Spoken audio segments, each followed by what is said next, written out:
Ye alamisa ye Septembre kalo tile 23 san 2021 aw minnu sɔgɔlen Mali kɔnɔ ani Mali kɔkan an ka bɔlɔlɔkannaw la an b'a fo dantɛ foli min na ni bamanankan kunnafoni suru waati selen Mali kibaru jabarani kan aw bisimila.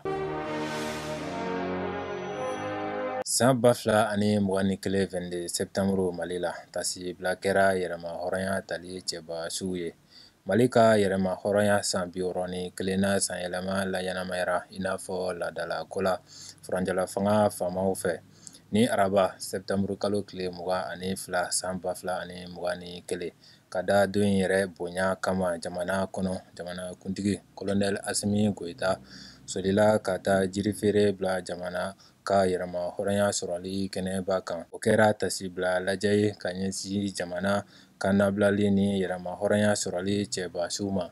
Minisiri ɲɛmɔgɔ Dr Sogɛl Kokala Mayiga ani CNT conseiller jɛkulu kuntigiba Colonel Malik Jaw tun bɛ a kɛnɛ kan. O tɛmɛnen kɔfɛ o sɔrɔla k'u kunda sɔrɔdasi kan kati defile belebele tun bolodalen don o yɔrɔ la 22 Septembre laɲɛnamayali hokumu kɔnɔ. A kɛnɛ ɲɛmɔgɔya tun bɛ furancɛla fanga jamanakuntigi Colonel Asimi Goita bolo. Minisiri ɲɛmɔgɔ lakanako ni kɛlɛcɛkɔrɔw ka minisiri Colonel Sajo Kamara ani maaba caman tun bɛ a kɛnɛ kan. Mali ka yɛrɛma hɔrɔnya sɔrɔli sanyɛlɛma 61 kɛra sababu ɲuman ye furancɛla fanga jamanakuntigi Colonel Asimi Goita bolo ka tasibila kɛ ka ɲɛsin o yɛrɛma hɔrɔnya ɲinibaw ma. An bɛ to halisa 22 Septembre hokumu kɔnɔ an ka furancɛla fanga jamanakuntigi n'o ye Colonel Asimi Goita ye.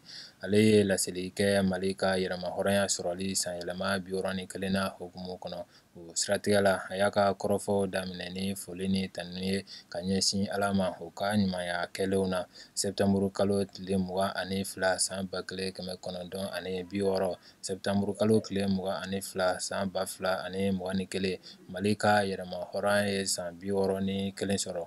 O siratigɛ la a ka bɛ tasibila kɛ ka ɲɛsin yɛrɛma hɔrɔnya ɲinibaw ma. Hakili lajigi don k'a jira malidenw na ko yɛrɛma hɔrɔnya sɔrɔli sanyɛlɛma ye nisɔndiya don ye, jɔyɔrɔ fali ani kɛtaw waleyali don fana don. Hali n'o y'a sɔrɔ ko bɛɛ ma lasɔrɔ fɔlɔ a tɛ jigilatigɛ kɔni kun bɔ, sabula jigilatigɛ ye bolo jigini ye wulikajɔ tɔw la. O tɛmɛnen kɔfɛ furancɛla fanga jamanakuntigi da sera jamana baarali bakuruba caman fana ma i n'a fɔ kiiriko, lakanako ani politikiko. Halisa 22 Septembre hokumu kɔnɔ an b'aw ladɔnniya ko Hindu jamana lasigiden ye Mali ka yɛrɛma hɔrɔnya laɲɛnamaya ni Mali fasa dali ye bamanankan na. Mali y'a ka yɛrɛma hɔrɔnya sɔrɔli sanyɛlɛma 61 na laɲɛnamaya kunun araba Septembre kalo tile 22 san 2021. O hokumu kɔnɔ Hindu jamana lasigiden min bɛ Mali kɔnɔ n'o ye Ajani Kumaru ye a y'a jɔyɔrɔ fa o ko la kosɛbɛ. A n'a denmuso ye video kɛ ka Mali fasa da bamanankan na. O video latɛmɛna réseaux sociaux kan kosɛbɛ. Ne bɛ an ka bi kunnafoni kuncɛ an b'a fɔ Ala ka bɛn ni lafiya sabati jamana kɔnɔ. Aw k'an bɛn wagati wɛrɛ la ni kɛnɛ kelen kan.